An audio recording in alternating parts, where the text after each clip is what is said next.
കണ്ണൂരിലേക്ക് പോയി കഴിഞ്ഞാൽ മഴ ശക്തമാണ്. ചെറുപുഴയിൽ മുളപ്രപ്പാലം വെള്ളത്തിലായിട്ടുണ്ട്. കാര്യങ്കോട് പുഴ കരകവിഞ്ഞ് ഒഴുകിയതോടെയാണ് പാലം വെള്ളത്തിലായത്.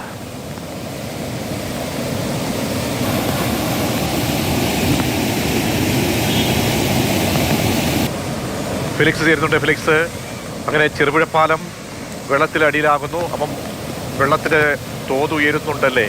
എങ്ങനെയാണ് മഴയുടെ അവസ്ഥ? എന്താണ് ഇപ്പോൾ ഇവിടെ? പ്രതീക്ഷ, കണ്ണൂർ ജില്ലയുടെ മലയോര മേഖലയിൽ അതിശക്തമായ മഴയാണ് ലഭിക്കുന്നത്. അങ്ങനെയാണ് ഈ ചെറുപുഴയിൽ ഈ കാര്യങ്കോട് പുഴ കര കവിഞ്ഞതിനെ തുടർന്ന് മുളപ്ര പാലം വെള്ളത്തിലായിട്ടുള്ളത്. ഇതുവഴിയുള്ള ഗതാഗതം പൂർണ്ണമായും തടസ്സപ്പെട്ട നിലയിലാണ്. ശക്തമായ കുത്തൊഴുക്ക് അനുഭവപ്പെടുന്നുണ്ട്, പ്രത്യേകിച്ച് ഈ മലയോരത്തോട് ചേർന്നുള്ള നദികളിലും തോടുകളിലുമൊക്കെ.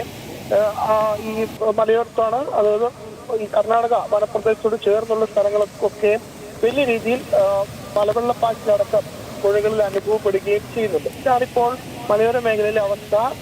ഈ ചെറുപുഴ അടക്കമുള്ള മേഖലയിൽ ഇന്നലെ രാവിലെ ആരംഭിച്ച ശക്തമായ മഴയാണ്. ഇന്നലെ രാത്രിയും തോരുന്നില്ല. ഇപ്പോഴും ശമനമില്ലാതെ മഴ തുടരുകയാണ്. ആ മഴയിലാണ് തോടുകളിലും നദികളിലും ഒക്കെ തന്നെ ജലനിരപ്പ് ഈ രീതിയിൽ ഉയർന്നത്. അങ്ങനെ പാലത്തിന് മുകളിലൂടെ ഇരു കരയും കവിഞ്ഞ് ഈ പുഴ ഒഴുകുന്ന സാഹചര്യമാണ് ഈ പ്രദേശത്ത് നിലനിൽക്കുന്നത്. ഏതായാലും ഇപ്പോഴും ജില്ലയിലെ എല്ലാ ഭാഗങ്ങളിലും ശക്തമായ മഴ തുടരുകയാണ്.